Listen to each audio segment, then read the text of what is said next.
So tell me if this sounds familiar. You've got a project coming up, maybe it's some cabinet boxes, you need 10 sheets of plywood. So you go get them, get back to your shop, and you don't have a space to store those 10 sheets. So you clear out a spot in a random corner, lean it up against the wall, hope that that's good enough. But by the time you come back in a week or two, they maybe aren't as straight as they were when you bought them. Son of a bitch. Sure, they're probably not ruined and you can still make them work, but it's just one of those obstacles that you just don't want to have to work against. Well, I've run into this issue too many times, and I've wanted to build some sort of plywood storage solution for a while now, but I never came up with the right design in my head. I could never think of, well, this is the perfect way to do it. I've seen a lot of the mobile cart designs, which are cool because you can kind of move them around, but it limits how much you can actually store, and it's all in a single stack. If I've got walnut, white oak, and a bunch of birch, and the walnut's at the very back and I need that piece, I don't want to have to move everything to get to that one piece of walnut. And that's when the idea came to me, how can I make it so it kind of has two staging areas where I can put, you know, more standard pre-finished birch, things like that on one side, and then more of the specialty stuff on another side, so that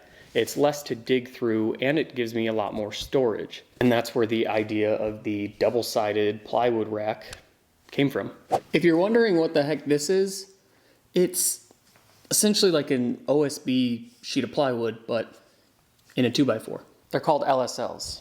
And unlike construction grade lumber, like 2x4s, 2x6s, these are perfectly straight. And obviously that's important because if this isn't straight, then your plywood's not going to be straight. And by no means am I saying that you have to use LSLs for this project. You can use construction grade 2x4s, which will work just fine, or if you wanted to kind of take it up a notch, you could even use hardwood. Here I'm cutting out what will be the posts for all the A-frames. Each post will get a 5-degree miter on each end.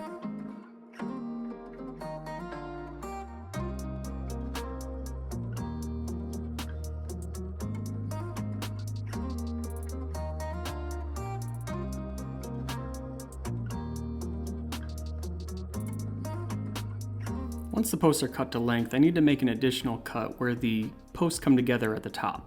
I'm not exactly sure what you would call this kind of cut, but I called it a mating joint.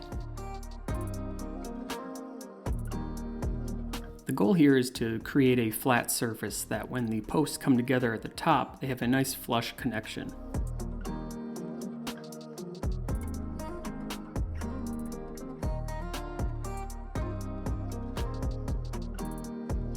Once the boards are marked, there's no better saw to make this cut than a track saw. And I'm not saying you have to use a track saw to make this cut. There are other ways, but if you've never used a track saw, I just want you to know that the track saw is by far one of my favorite tools. Here I'm cutting out the runners that will make up the bottom of each A-frame. I put 2 pocket holes in the bottom of each post, and then I put one at the top.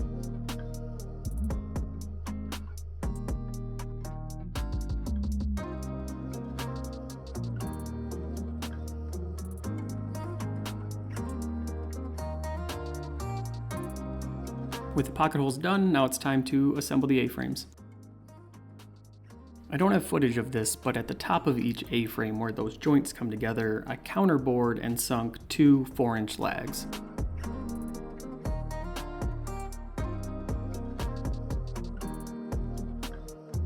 I added these cross braces just for a little bit of extra strength, and it also gave me a nice little area for small cut-off storage.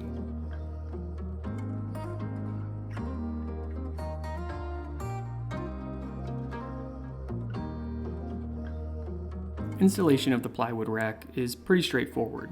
It's really all about getting that first A-frame set, level, and getting it attached to a stud or anchored to the floor. I chose to screw directly through the A-frame and into a stud. Next, I added these stretchers using pocket holes.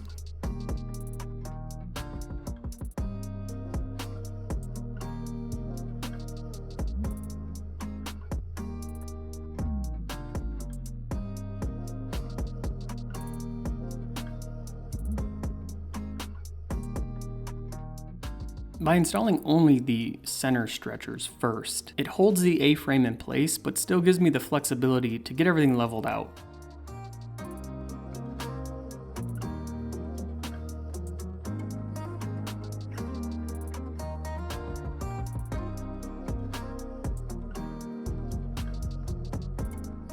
Here I'm just cutting out some additional stretchers.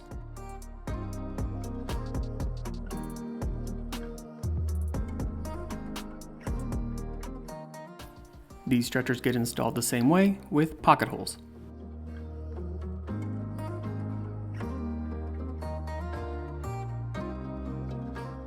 And here you can see how those cross braces are going to add a cool little storage area.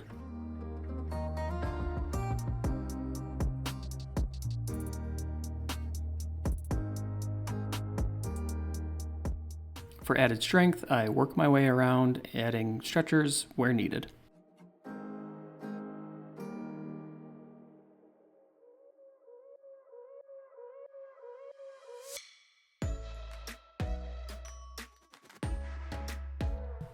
And just like that, the frame is complete. This next part isn't completely necessary, but I wanted to give the plywood a platform to sit on, and I also didn't want it to be resting up against the orange painted edge of the LSLs.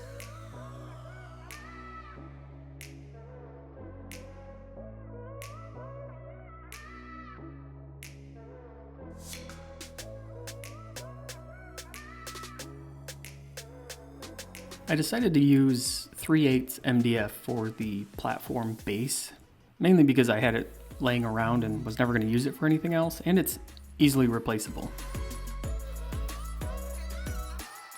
I also covered the toe kick area as well, just to clean it up a bit.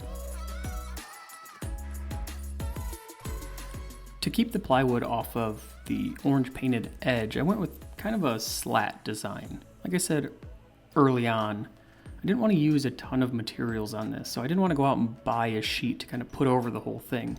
Instead, I just ripped down 2-inch strips of MDF and nailed them about every foot or so using a spacer.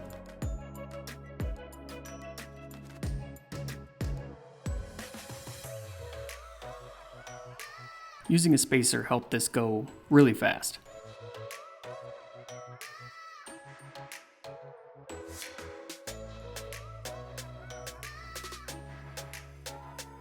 And to finish off the build, I used the same 3/8 MDF to create these little shelving areas inside of the A-frame. And all that was left at this point was to test it out. And luckily, I had a project coming up that required a lot of plywood.